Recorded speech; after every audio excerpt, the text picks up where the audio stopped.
Hi, everyone. This is LOA Uncorked with Jeanna and Holli. We intend to have some fun around law of attraction principles. Let's discover and unleash the magic that exists inside ourselves. Tune in as we go on the hero's journey together to uplevel our lives with no bullshit, all truth, and nothing but fun. Grab a glass and join our virtual VIP conversation.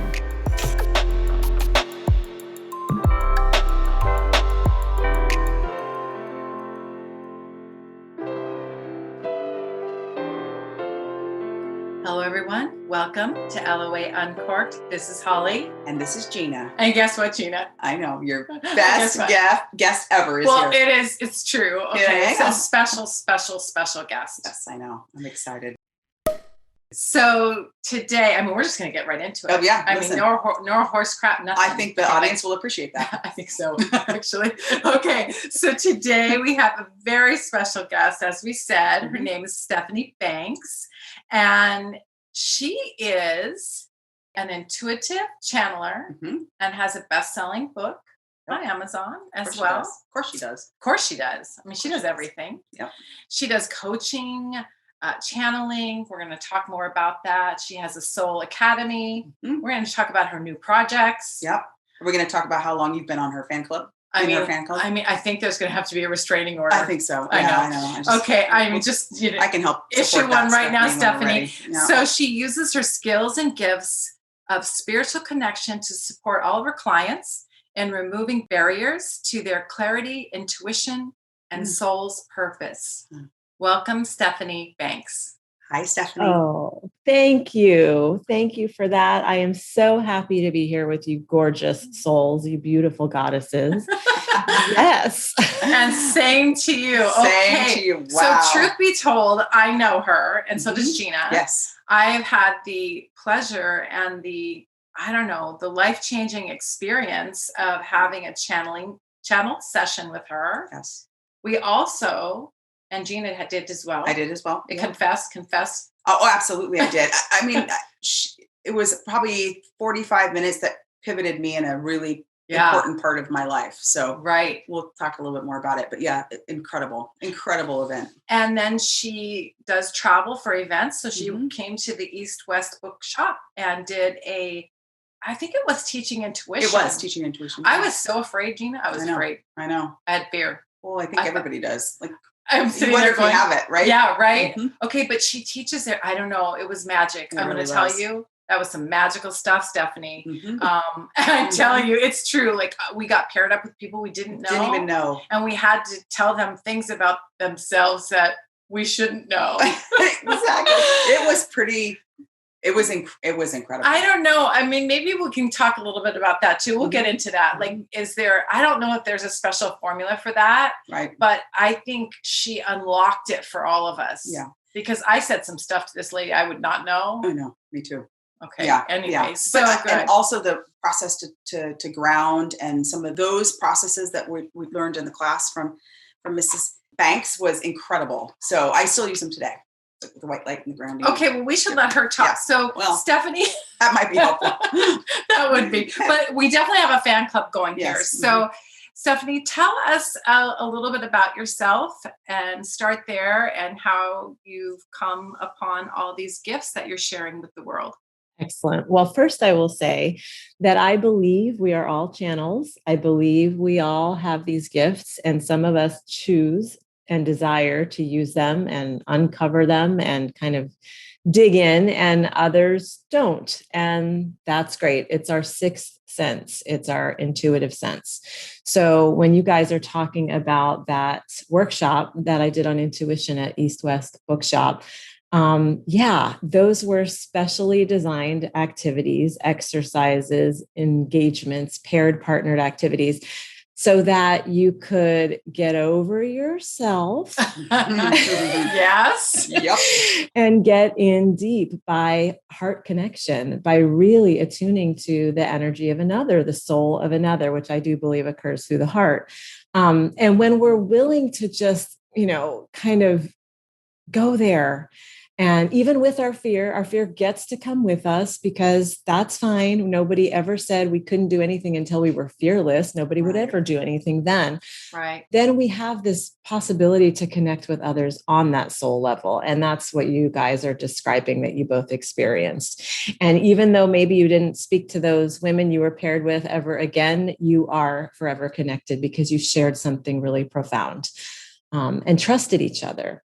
Yeah. And that's a lot of what is the most impactful piece of this is, where can we trust ourselves more to hear what our inner guidance has to offer, to follow it. Or if we're making the choice not to follow it, that's fine too. It's not always that we have to do so, but to be aware that we are choosing not to is very important.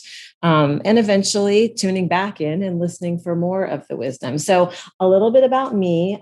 Let's see, professionally, I have been a speech pathologist for more than 20 years. I've worked in hospital environments. I've worked in with babies all the way up through 100-plus-year-old people who have had speech and language disorders, difficulties, brain injuries, strokes, dementia, babies who have feeding disorders, whatever you can imagine. And I've loved it. And I haven't done it for a long time, and I don't miss it, but that doesn't mean I didn't love it. Right. What I found was that my soul's work on the planet is really to support others in accessing their inner voice of truth and wisdom and attuning to that, because I truly do envision a world where we are operating from that place. You guys know how important the planet is to me. You know that I talk to trees. I hug them. We have full-on conversations. Same with the animals. There's really no living creature or critter that I do not adore. Well, maybe not cockroaches so much, but yeah, you appreciate where their spot in the hierarchy. Yes, not exactly. Not yes, I got you. Yep. Yes, I don't care to host them. Yes. And so because of this underlying deep love and appreciation for all life, I find that I want to continue to vision a world where we're all operating from our truth and our wisdom, because if we are, then we will not have the level of violence that we have, and we will not have people so very disconnected from each other where we don't view each other as equals and our importance here. So that's why I teach this, because I know that intuitive people bring love and not harm. And this does not suggest that they are perfect people. I don't think anything like that exists. But if we are trusting ourselves and our souls have the freedom to expand into the work that they are here to do, yes, please. Yeah. Absolutely. And how did you start trusting yourself? I'm interested in your background. Like, I'm into astrology, Stephanie. So I'm like, you have a lot of water in your chart. She has to, because of all that compassion and beauty for nature and every living thing. It's incredible. Well, even in the channeling, the way you do it is just so masterful. Right. Okay. Yeah. And so did you grow up with a family that kind of supported that? And how did you learn to trust yourself? Well, I am a Cancer, so you are right on, sister. Oh, yeah. Oh, I love me a Cancer. Why do I want to stalk her? Because she's a Cancer. Of course. Take care of me. Okay, well, yes, yeah. It's and everybody else, too. Okay, now keep going. I know. The paperwork process is relatively simple, Stephanie. For the restraining order, I can help you with that. It's coming. It's true. I will say I had a very typical childhood.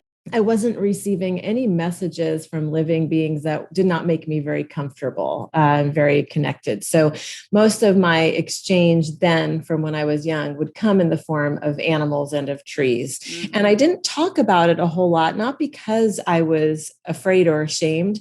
It felt personal. These were, precious conversations that I was having. I did not grow up feeling like I couldn't express myself, or like this part or aspect of me was unwelcomed. Thankfully, I didn't have to overcome that. What I started to notice is that approximately 14 years ago, I was at a place in my life where my mother was diagnosed with a type of dementia that affects younger people. It's called frontotemporal dementia. They didn't know a lot about it then, but they know a lot more about it now. And her ability to communicate with me verbally was starting to become disrupted. The neural pathways in the brain with dementia literally do start to break apart. And I had to find an alternative way to communicate and connect with my mom that did not rely solely on verbal communication, because I knew as a speech pathologist that it was just a matter of time before that was not even an option. A lot of people with this type of dementia get to a place where they are nonverbal. They cannot even express themselves through words. So there was that going on. And at the same time, I met a woman who ended up becoming a best friend of mine, and she was a channel. She did this work that I now do. We met because our little ones were in a preschool class together. And through her sharing her work with me and channeling my mother for me so that I would know what my mother's soul needed during this process and duration of her dementia, I started to recognize that I too have been and had been receiving communication from souls, from ancestors and loved ones on the other side, from the living world and natural world, et cetera. And as I would do groups and gatherings with this friend, her name was Jennifer Foreman. She's now on the other side. I started to hear, as she was channeling as well, my own messages coming through me too. And that was really the point at which I thought, wow, I would so love if this were real, right? Because my I would say the same thing. Really? Yeah. Yes. Because the logic mind is overly nurtured and overly trained in our current culture. And so if it doesn't come through the five senses, well, how could it possibly be true? So it took me a while to start to trust that, I really am getting this. I really am receiving. I really am sensing it. It was all loving. It's all the highest, beautiful, divine vibration. And I decided to explore that further, which for me, because of my clinical mindset, meant go get a lot of training, as much as you can find from those that you find to be in the highest caliber of this line of work. Yeah. So I did. Wow. I love it. And Joining Joni is the Amazon best-selling book that you wrote about communicating with your mother. Yeah. Wow. It's beautiful. And there's also a TEDx talk as well. That's a beautiful, beautiful talk. We'll put it all in the show notes for sure. Yeah, for sure.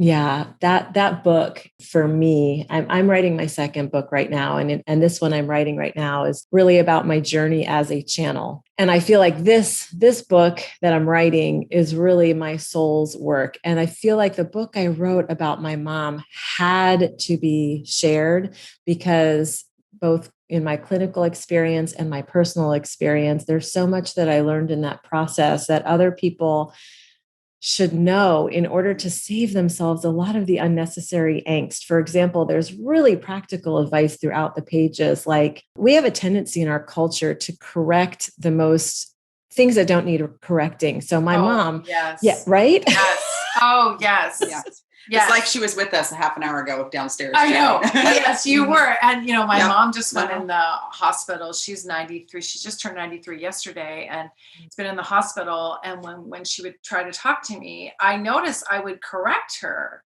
Mm-hmm. And I thought, well, why am I doing that? Mm-hmm. And then a speech therapist, God bless them. They're angels. It's funny that I know. It's very interesting. She's become an angel. And she told me, she said, just listen, and say, I understand what you're saying. I will honor your words. I'll honor your needs. And just, we'll take care of it. It's done. And just assurance. And so many people don't know just even that, including me. Okay. So It's funny that you should say that. And I'm sorry to interrupt, keep going, but that is a very practical thing that we do all the time, even with our children. Mm-hmm. And we don't need to do. You said it so beautifully. And that was actually, Holly, the exact example I was going to give. So when someone with dementia or anything really says it's Thursday and it's really Monday, who cares? Who cares? Yeah. Exactly. Or if they say it's hot outside and it's 20 degrees, who cares? Exactly. The point of communication is connection. So I am so glad your speech therapist educated you about that, because then your mother gets to walk away from that interaction feeling valid, feeling connected to, feeling seen and heard. Yes. And the opposite happens when we say, no, mom, that's not true. It's Monday. Or no, come on, it's 85 degrees outside. Then we break apart any possibility of connection. And it's sad and lonely when you're going through that. I love that. And the idea of being seen and heard and connected, that's what we all want. Absolutely. And I mean, I feel like even like with you, Stephanie, and your readings, that, and I know we'll talk more about what that looks like, but I mean, that's like you've been seen and you've been heard. And that's when, your heart sings. Yeah. And we all want that, whether we're 93 or we're little children or we're 29. Our age, forget it. 29 and holding. Okay. So exactly. Mere 29. Yeah. Let's talk about your book, your new book, your soul's purpose. So what can you tell us a little bit about that project? Sure. Wow. I have gone through such a powerful rebirthing in the last year. I'm pretty sure COVID nurtured a lot of that for many of us. Yeah. For me personally, it took shape as a divorce, which I attribute to a lot of this rebirth. But as anyone who's been through divorce knows, this is not a split-second decision. It takes sometimes, for me anyways, a long time to get to the place where there's recognition that I believe our union and our commitment as it has been laid out has played out, has completed in this way. And that in order for us to be the fullest, freest versions of ourselves, we need to change the structure of the family. And it's not easy. I do have children. That absolutely is something that we all consider very deeply. But being on the other side of it, being through it, has actually released me to write this book, because there was a lot I was holding back and holding on, because there wasn't space for all of me in the marriage. And therefore, I didn't feel comfortable starting to share that story. Oh, I love that. There wasn't space for all of me in the marriage. Okay, like I have goosebumps going up and down. Oh, okay, so I'm going to sit with that for a second and just say, so Stephanie does a lot of Facebook Live, and I'm not on social media a lot, but I caught the one where you talked about you and your ex-husband you just knew it was the last time you were going to do whatever it was you were going to do. I mean, I was bawling about you knew. Yeah. And I was like, and I knew too, like I knew it was the last Christmas we were going to do together and I was going to get through it. And like, I was crying through that. And it was you're right. There is some sort of a transformation when you get beyond it, but in the middle of it, it's hard. Yeah. And is there spiritual advice for navigating that? And maybe that's going to be part and parcel in your book. Can you talk about those of us who there wasn't enough space in my marriage either? And so I made that same decision. But is there some spiritual navigation advice you can give to others that might be contemplating or going through it themselves? And maybe how did you know it was the last? Oh gosh, that's a good question, Gigi. Mm-hmm. Yeah, thank you. Yeah, Holli, you're referring to when I shared that last anniversary. Yeah, the anniversary. Yes. Oh, I cried through that.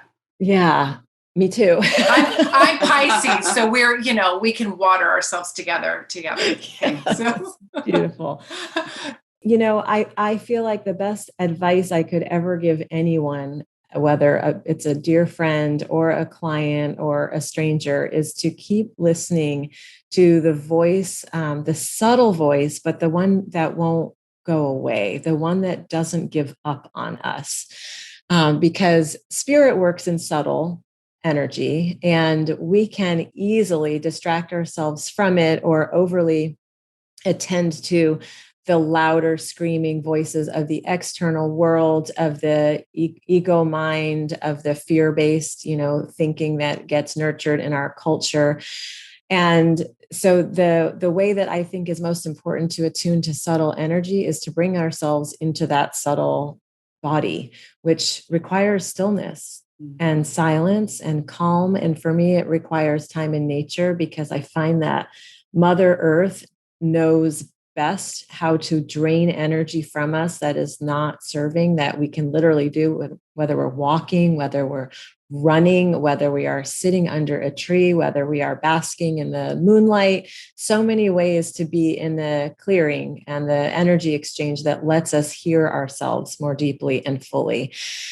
And for me, the moments of clarity, there were many. There wasn't a singular moment where I said, oh, well, this is it. There was a singular moment where the universe showed up and said, okay, sister, you have been asking for something that cannot be denied. Here you go. There it is. Yeah. Yeah. We call that the billboard here. Yeah, or the universal 2x4, one or the other. Yeah, well, I hate the 2x4. I hate it. But it can feel like that. Yeah. Well, it's interesting. When I was going through my divorce, I'd have to walk through these tiny woods. I would park far away from my office. And so I would have to walk through a path and through these tiny woods with beautiful trees and birds, and depending on the season. And I used to stand and hold the tree. Mm-hmm. And I think I did, I gave the tree a blessing, and I said, take from me what you need and let the rest go away. I did that, because I was so miserable, And I thought, okay, this is like a grounding exercise. Yeah. I don't know. So it reminded me of similar to how you thought, but of course, Pisces are water people too. So I don't know, Capricorns might not like that, but our people kind of know astrology a little bit. Yeah, exactly. Anyways, go ahead. Well, that practice alone is profound. Just placing hands on a tree, because there's nothing more grounded, right? And rooted and centering. Yeah. So yes, and we are nature. Yeah. We are nature. Yeah. We are stardust. We are carbon. Like, we are everything that makes up the natural world. We are not separate from it. We are not better than it. No. And so why not be in closer relation to it, and in the honoring of the beauty that is all around us, and how we are nurtured and literally could not survive without all the things that our beautiful planet provides to us. She feeds us. Every textile comes from the earth. Everything. Right. Exactly. Right. Because I agree. I think it's that, we got to listen to the whispers, and they're so quiet. They're just almost a knowing. It's almost like you don't even hear something. You just know it. Right. Mm. What have you learned in your channeling career that has helped, maybe would help someone who knows they have those whispers, or at least has a cognizance of it, similar to what you were finding, 15 years ago with your friend? What are like maybe the one or two techniques that help bring that forward a little bit more for people, and how do you nurture that or build a relationship with the divine voice? Beautifully asked. I find that for me, writing is a very powerful form of channeling. Right. I either personally recommend it to almost all my clients, or it comes through their channeled messages from their higher self, from spirit, from their guides. There's lots of ways to channel: writing, art, music, dance, so many ways to connect with high vibrational, divine, loving energy, wisdom, and guidance. And I find that if we let ourselves depart from the type of writing that requires editorship, where it's got to sound a certain way or look a certain way, or heck, even have great grammar, just lay all that aside and let your pen flow over the paper with whatever wishes to come through. And one of the really easy ways to do this is, if you're at a place where you'd like some guidance from your own soul, or from a loved one on the other side, or from your guides, which is your non-physical energetic support network that are countless in number and always in surround of you, you can come to the journal with a question. What does my child need from me in this time in their life? And you can either write the question or you can just ask the question through your heart, get really silent and still, and let your hand on its own accord, seemingly, write out what wishes to be relayed. It will be something that you can trust. It will be something that comes from love. There might be stuff that you want to weed out, maybe a little bit of fear or worry or anxious energy comes through. That's great too, because when we write something out, we take it out of the body and the psyche and we place it to paper, and then we're more free of it. But I find that writing is really profoundly helpful. And I will also say that a practice of deep listening, some people call it meditation, but some people have a braced response about the word meditation, because we've been taught that if we're not completely without thought, then we are doing it wrong and then we suck at it. And that's not really true. Thank you for that, actually. Yeah. And meditation doesn't have to be sitting cross-legged and saying Om. It's not, you could be out in nature. Like my meditation sometimes, when I get messages, I am out in nature. Things, ideas will just, I always say, they drop. They hit you. They hit me out of nowhere. And that's when I know that's my somebody. It's my higher self or guides or something. Yes. Yeah. And I think it's so fun to play with that energy, because when it comes through, sometimes it's just for us, but a lot of times it's to be shared. Yes. Agreed. Right? Yes. Right. And what I like to say these days, just because it sounds like I'm some kind of a high-powered journalistic reporter, I will say when I get like a download or something comes through, I'll say, this just in. And oh my God, I love it. Oh, I'm going to do that. I'm going to say, I know what I'm going to get. I'm going to be relentless. Yes. Now, just in. just in. Well, oh my God. I love that. Well, and one of the things that I would say, Jeanna, and I know you say this too, is like, Stephanie is the real deal. I mean, and I know we haven't talked about this, but like she can channel anything, right? Okay. Like any soul is what I'm talking about. Right. And so any living or deceased, I mean, it's just so healing. Beautiful. And I've actually, we're gifting, and I've gifted her services before to people who've never had them before. And they were like completely blown away. As a form of healing. It was a form of getting in touch, and either from a grieving process or from whatever, but it was a miracle, and really changes the course of people's lives. And I can't say enough about what a healing person you are to be able to do that. And I know you say we all have that within us. And I believe that too, that we can, that's what we're talking about, whether it's writing or meditating, or we can get our own advice, but also going and getting some validation it's a beautiful healing experience. I've had it. Jeanna has had it, and we've gifted it. Yeah. And the way you do it, and I'm sure it's because you're connected to the soul, but when you share some of your gift with whoever's being read, at least from my perspective, and I'm talking with Holli, it's been similar for her. It's from your soul, because the way it's shared, it just feels, it's almost as if I've had that same thought and it's just shared with me. It's spectacular. Can you talk a little bit about how that channeling shows up for you? I suspect that's going to be different for anyone in your profession, and with the channeling gift, the messages might come in a different way. But for you, Stephanie, how does it present itself to you? A soul's calling. Yeah. Hey, Jeanna.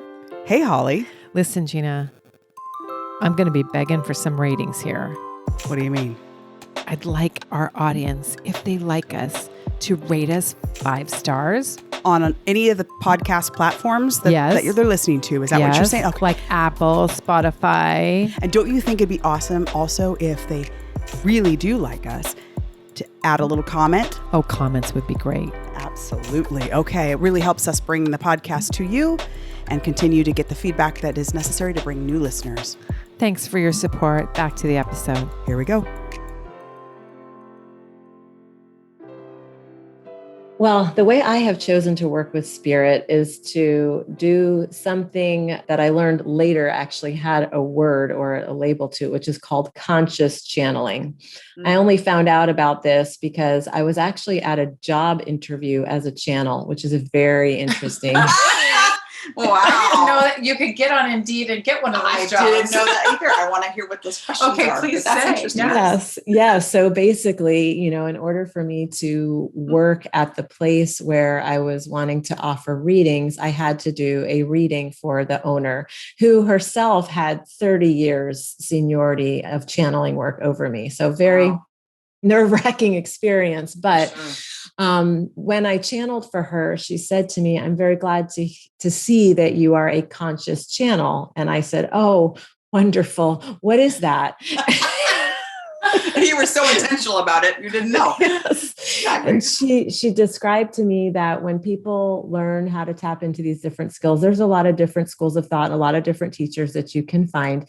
And some of them are taught to physically embody the energy or the being or the soul that they are channeling, which can mean that their body is inhabited by this entity or energy.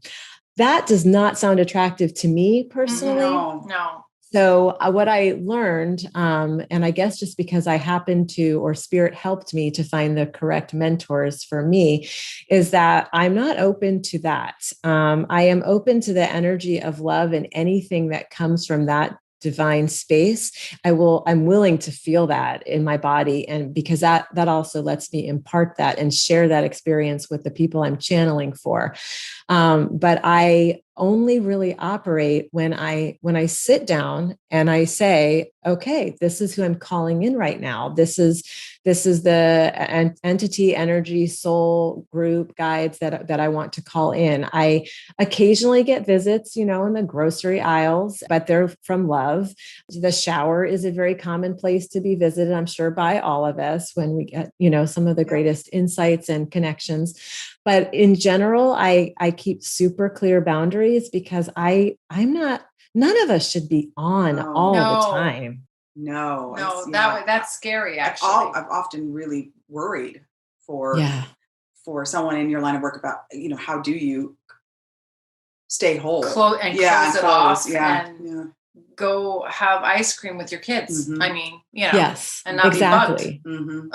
Exactly. And I think that's up to us. I think that we have the responsibility for our own energetic hygiene and the energy that we emanate as well to decide and to say, this is what I'm open to. This is what I'm not. This is when I'm open to it. This is what I'm not. I know when I started this work professionally, my greatest fear was, what if I have to channel really low vibrational energies? Right.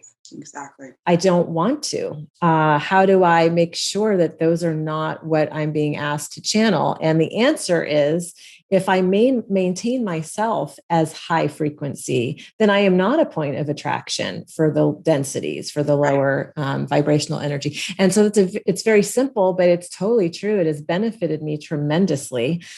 And I also find that, and I say this to everybody, we have guides of protection for this very purpose. I tell my guides and I task my guides with being the gatekeepers for me, so that only those who are as close a vibrational match to my own energy come through as clients or those that I'm meant to serve. Yeah. Right. And those who are seeking other frequencies, there are channels for them too. And they can bounce off and go find what they need. And I can show up in deep service to those that I know I'm meant to serve. And they do that. The guides do that for me all the time. I love that. So Stephanie, I'm hearing that, we're not channeling. Talk about law of attraction. I know. And so, but we could ask our guides to step in and kind of flush out some of that lower level energy, because Jeanna and I talk about that all the time. We do get, we get sucked in. And here's the other thing. And so I'm wondering about whether we can call in the guides. And the other thing is that I think some people with really big hearts, and particularly those water people, I always talk about the elements in astrology, the water people seem to attract, you can attract anything because you don't lack You lack boundaries. So do they help you with boundaries? I guess that's my question. That's my roundabout thinking out loud question. Yeah, they are a boundary. They are one of our most powerful boundaries. I've never used them. How do you use them then? Okay. So pay close attention. Okay. You say, yo, guides. Yo, guides. Do you swear at them like Holli sometimes swears at I try not to. Only when I get really mad. Okay. Only when I get really mad. Then I apologize. Okay, start with yo. I mean, that helps. Okay. So yo, guys. Because the truth is, we are surrounded in every moment by the guides who wish to support us in every facet of our lives, from the most mundane to the most magical. So I like to say we have parking spot guides that just open up the most convenient parking spot in the mall for us at the right time. We have shoe shopping guides that find us the best prices. And then we have from, my journey, my authorship guides, the ones who help the words and the language come through. And then these guides of protection that I'm talking about, their job is to ensure that my energy sustains and maintains in the highest way so that I can do my soul's work to serve. I love it. And if I'm depleted, I can't do it. And if I'm exhausted, I can't do it. And if someone is, draining from me, which Holli, you were alluding to, the curse of the empath, right? Yes. Those of us, yes, who feel so deeply and so intensely, and we actually have the gift of understanding the mental or emotional or physical state of others before they're even aware of it sometimes. And so it might feel like a curse, but it's actually a beautiful blessing when we learn how to channel it, how to direct it. It simply can be information. We don't have to act on it, and we do not have to embody it, because it might sound really generous to say, oh, let me take on all of this angst and difficulty and challenge. But honestly, then that person isn't going to grow. No, I know, but they feel better. They do feel moment. Better. I know. And if they feel better, we feel better. And we feel like crap. Exactly. So turn that around. No, there's a balance there. Yeah. I'm so intrigued by your energetic hygiene. I've never thought about that before, to be honest. So can you talk more about what things you kind of put under that energetic hygiene category? Category. Yeah. Yes. It's my favorite thing to talk about, because we can all do all of this. So I'm excited. I believe that prayer, which to me is our conversation with divine, whatever you call it, God, creator, source, love, higher being, whatever you want to call it, our, prayer, our communication and conversation is a beautiful way to have amazing energetic hygiene. Prayer is not like, can I please win the lottery? It's actually like the deeper type of sharing, and the asking goes beyond what anything in the material world we might want. It is, we pray for the return to health, right, of our loved ones. We pray for ourselves to have sound mind and body so we can serve in the best way. We pray for world peace. We pray for those who are hungry to be fed. So it's an act of love and generosity to be in conversation with Creator in this way. And then, because it's a conversation, that means there's response to it. Not necessarily in the exact answering of our prayers, but it's a conversation. So there's that. I also am a big fan of burning sage and burning Palo Santo, because energetically that clears our space. These are practices that the sage burning is from our indigenous brothers and sisters who know and teach the power of that. So reading about that, where it comes from, and how to honor the sacred process of it is something I take very seriously. I smudge my house. I smudge my children just for fun sometimes, to watch them sneeze. I smudge my dogs.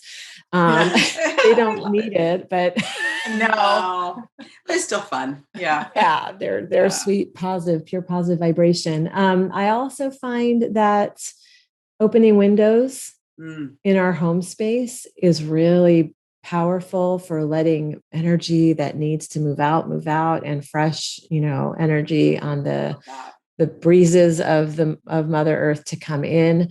Live plants, whether they're in your home or you go out in nature, also a beautiful way to maintain good energy hygiene. Sleep. Oh my gosh. Hello. So tell us about it. Like, how much should we be getting? Like, what's good sleep? What's not good sleep? Isn't it different for everybody? So I'm asking her. I'm Okay, curious because right. I'm curious. Yeah. I don't know what it is for each person, but I doubt very serious. I really have a hard time believing those who say, I only need 5 hours. Yeah. Oh, I don't believe them either. Yeah. Okay, good. Okay. No, I don't believe it. We can now legitimately call BS on that. Yes, I'm doing it. Stephanie said that's bullshit. Dr. Kira said so too, I'm sure. Yeah. That's true too. Yeah. I mean, for me, it's 8 to 9 hours. Mm-hmm. And that's during COVID, I figured out it for me. You said it's 9 hours. Mm-hmm. Yeah. And I was shocked by that. Yeah. Because we're used to that intense pace of work harder and longer and forego the sleep, which is the greatest bucket of nonsense ever. It really is. Depriving people of sleep is how they brainwash others. Oh, so interesting. Oh, that is interesting. I never thought about that. I love that. That was it. That's a nugget right not there. Get brainwashed. No, when I was working 6 hours, sleeping 6 hours and then getting up and driving 3 hours, 4 hours just to Seattle to go to a 1.5 hour meeting, that was some brainwash bullshit right there. Okay. I will never do that again. Where did your frontal lobe go? I know. Decide that was a good idea. Exactly. Well, that's where we conceived the podcast. So it's so true. Yeah. And that's where our insecurity gets nourished. Yes. When we're sleep deprived, exhausted, we can't think straight. We're not sure of ourselves. We can't hear our wisdom. So sleep is super important, as is hydration. It's not just for the physical of it. We actually don't function well. And most of our population, at least in the United States, are walking around dehydrated. I read that recently. So think about flow, right? We're looking for flow with spirit and flow with our energy. And how can we do so from a parched body state? Right. So that's also really, really important. Music, I think, is for a lot of people a very powerful point of creating an energetic set point that is joyful. Dance movement is really, really important because the body is the greatest source of wisdom holding, right? It's like this glorious physicality that has so much wisdom and insight that it can share. And stuff can stack up in the body. That's, in our joints or in our organ systems. And, the liver, for example, is where we store a lot of anger. This is going to come as a shock to you guys, but after my divorce, I had some anger. Isn't that weird? Yeah, that's just, I don't know. I don't think so. I think that's normal. I think there's those stages. I think you go through. Anger is one of them. Yeah, my poor liver. That's all I have to. That's why I pray to my liver. It's not for the wine. It was for the anger. It was for all the anger. Yes, and I'm totally joking. Of course, I had anger. Yeah, of course. It was only just free then, to be felt and expressed. And so I started to pay attention to certain practices that cleanse the liver. So there are yogic practices, for example, in a tradition that I follow. So really, those are the things. Whatever brings you to a place of joy counts as energy hygiene. Yeah, I think that's good practice for us all to be mindful about what those things are. Little, big and small things that make you feel joyful. I love and that. I love the windows open. That's so true. It's so true. I love it. Thank you for sharing. You've done so much channeling, and is there a theme that our souls all kind of get behind? Is there one common theme outside of love? You're asking, like, does she hear certain patterns of things that she shares with clients? Yes. Yes. Okay. Good question. Yes. Give me a moment to just see what bubbles up here. It's an Oprah question. That's good. Yeah, you're usually question. The Oprah. I'm usually no, that's an Oprah question. That's a beautiful question. I love it. I'm the clown. I think one thing that is pretty consistent is this truth that none of us are ever alone. Oh, it's gonna make me cry. My gosh. Okay, like that was meant for me, Stephanie, because I think I walked 40 years on this earth thinking I was alone. Yeah. Mm-hmm. Oh, yeah. And once I figured out I wasn't, I mean, what a beautiful thing. Wow. Yeah. So none of us are. We've got a whole team. We've got teams, right, Stephanie? Totally. Yes. Yeah, we all do, not just one. People go, oh, what's my guide? I'm like, no. And your angels. We didn't talk about angels, but we've got angels and guides, and we have a whole cadre of people really up there. do. People and energy and right? Yes, you are right. And yes, it is endless. And their greatest joy is to bring us joy and ease. So my greatest joy is to reconnect, my clients to their guidance system, to their energetic support network, because they want us to have a lot of fun. They're full of humor. And light, and they don't want us to take ourselves so darn seriously all the time. Yeah. Right. That is so crusty, Get over yourselves. Yeah. Yes. Well, they don't want us to suffer, and our mind makes us suffer. We make ourselves suffer with our mind, right? Right. Yeah. Yeah. It reminds me of the reading that you did for me, Stephanie. It was probably 6 years ago. Yeah. 5, 6 years ago. It's been a while now, but just sort of at this spot of just low and heavy and not myself and just feeling like pulled in a million different directions. And I didn't quite say it like that to you, but I said I just was in a spot I wasn't feeling myself anymore. And you channeled my dad, who had passed maybe 5 years earlier. And you said what he's showing me is that you always are the one people come to you with their empty plates for you to fill it up. And you said, he wants you to think about not filling everyone else's plate up and making sure you're taking care of yourself. And that, there are people there to help. And he said, I see him dropping a rope down and you just don't feel like you need to grab it. You don't grab it. So take the help that is being given to you, and people are around there to help you, and just listen to those guys. It was monumental for me. And it really has kept that higher in my awareness and vibration to really take care of myself and manage, how much you fill up everyone else's bucket. So, and we use the plate thing a lot. We use the plate thing a lot, very much so. So I thank you for that. Thanks, Dad. But that was beautiful, actually. So, I love that. Yeah. So pay attention to the helpers. They're there. Yeah. And our helpers are also, of course, in human skin too, right? Like so many. And the problem that happens when we do not accept help, or when we give off the air of complete and total independence, which pushes people away, is we miss out on the potential to exchange the deepest love and care that we could experience. Yep. Which is really what we're here for, right? Exactly. Yes. I love that for those people that, I'm one of those people. I'm one of those people too, that, it's just like, I can do it, no, I don't need any help, but we're getting better. We're getting better. We're robbing people of the experience of having this experience together. Yeah. Which is incredible. Yeah, I totally agree. That's brilliant. Yeah. Beautiful. Thank you.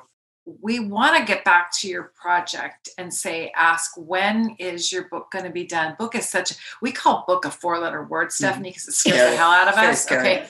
Very scary. I know it starts with a B, but we call it 4 letters. We have preferred pamphlet, flyer. Okay. Flyer. So just because mentally, and our guides, I'm sure, are getting a yuckity yuck on that. Okay.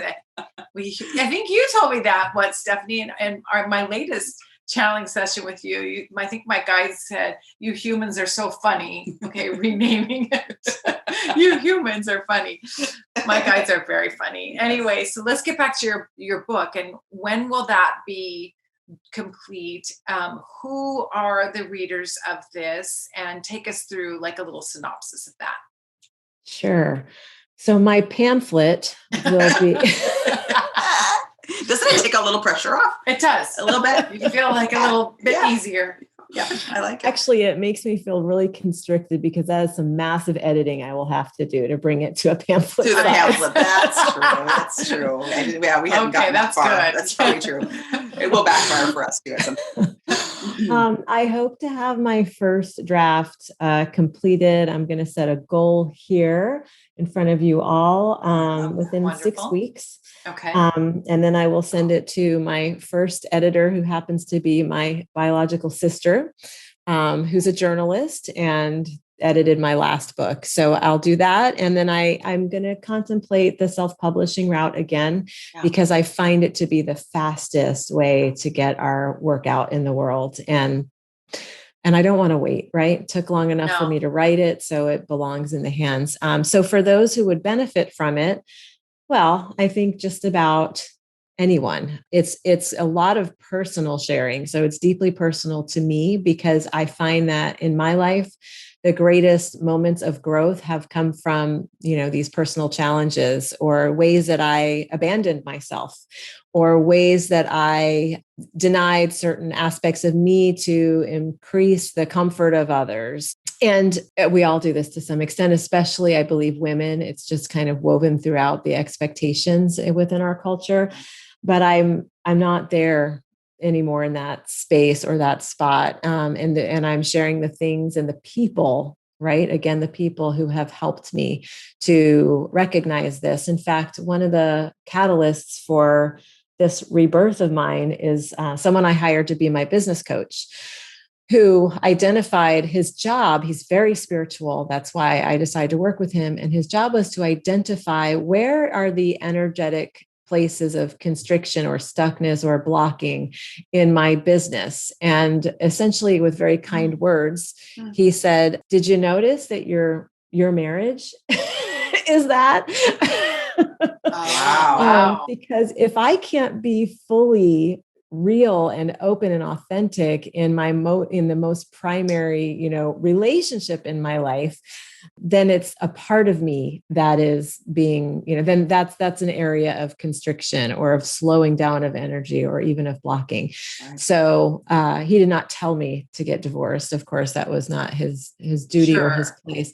But the recognition of, okay, where am I out of alignment? Where is what I know to be true and what I'm teaching in the world, not exactly what I'm living. And again, there's no perfection here, and I'm not striving for perfection. And I don't believe that anybody, no matter what kind of a spiritual teacher they are, none of us, I believe, can say, oh, we live this 100% all the time, day in and day out. We are souls having a human experience, which adds another layer of this, the third dimensional challenge and the personality and the voice of ego and all the things that we navigate. So it's really me. I feel like it's a coming open, a clearing out of what has been, what I've carried, so that maybe, again, like in the book with my mom, maybe some people can drop that for themselves and not carry it anymore and just live fully into the truth and the love that they are. Right. I love that. I think that the readers, it's going to be a very healing journey through you for the reader. That's what it sounds like to me, for sure. Yes. Yeah, that is the stickiest parts of where I think we all, regardless of how hard we're working to live mindfully and make all those right decisions for your higher self, those relationships that are the closest to you are oftentimes, I think, the easiest to ignore, probably because they're the hardest to correct, right? Whether it's family or a spouse or, a toxic friend that's been your friend for 20 years, whatever it is, those are hard. Those are big, big changes. So, but also an important reminder that without making those changes, you're not going to achieve your greatest sense of self either. Exactly. And something that I was really keenly aware of is if I don't, because, there's a lot of fear that comes with making a big decision, like divorce, for example, or leaving any type of relationship. And I kept hearing my own soul say to me, okay, I get it. You got some fear around that, but just got to tell you, sister, if you don't choose what is right for you now, you're just going to come back again and play the whole shit out all over. Oh my God. Get it this lifetime. Don't spend 2 or are you getting it down? Oh, I do say that though. I go, I've got some pressure on me because I was like, I'm getting older. I got to make sure I really live this life right. So I don't have to do over. I get new stuff. I get new stuff. I get a new. Yes. I love that. That is so beautiful. I love that. Well, I can't wait learn for the that book. Regardless. So the book, so it sounds like beginning of May is the goal to get the book done, and then it goes into publishing. So we'll let our audience know when Stephanie does release the book. This podcast will be released before that. Yes. So, so we're excited about that. Super excited. And you could come back and talk about the book. That would even be better if we haven't scared you off. I mean, I'd love it. I would love it. That'd be fun. Then I think people can get a hold of you on your website, and we'll put a link to that and a link to your TED Talk. And is your Facebook community, is that open, Stephanie? We can do that as well. So the group that you're talking about is a closed community for women, but I let anyone in who's interested in joining. And then I have a business Facebook page for everybody. Wonderful. We'll link all that. Sure. And are there any other, I know you do a lot of work with organizations, you channel for charity, and there's some other organizations work that you do. And did you want to speak to any of them, or you want us just to link them in the show notes as well? I think what I do is I would invite everybody to tap into what breaks their heart and then go in service of that. Offer something of yourself to that cause or that situation or that circumstance or that group or that person. I've never heard it said like that before. That is me either. We've got lots of quotable moments here, Jeanna. Beautiful. That was. Wow. I love that. That's a great. What breaks your heart? That will be our LOA Uncorked assignment. We'll have everybody. Well, I'll do that. Call to action, right? Yeah. Absolutely. Yeah, wonderful. Beautiful. Well, have we missed anything, Stephanie? Is there anything else that you'd like to chat with our audience about? It's been so amazing. Yeah. No, I think that covers it. Well, we want her to go. I know. I was hoping you had more questions. No, don't let her go. No, thank you so much. It's been such an honor to have you. We love you. We're huge fans. I'm inspired by you. I'm inspired. Yeah, really inspired by you. And we can't wait to get our hands on the book. I know. If you need extra editors, just let us know. Yeah, exactly. But what a special thing for your sister to be the editor. I think that's just special. Beautiful. Gorgeous. That in and of itself is beautiful. So I'm excited for that.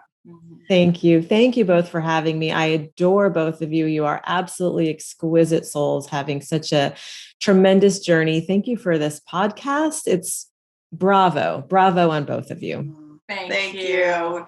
You inspire us. So thank you. It means a lot. All right. Thank you, Stephanie. You're welcome. Bye-bye. Bye.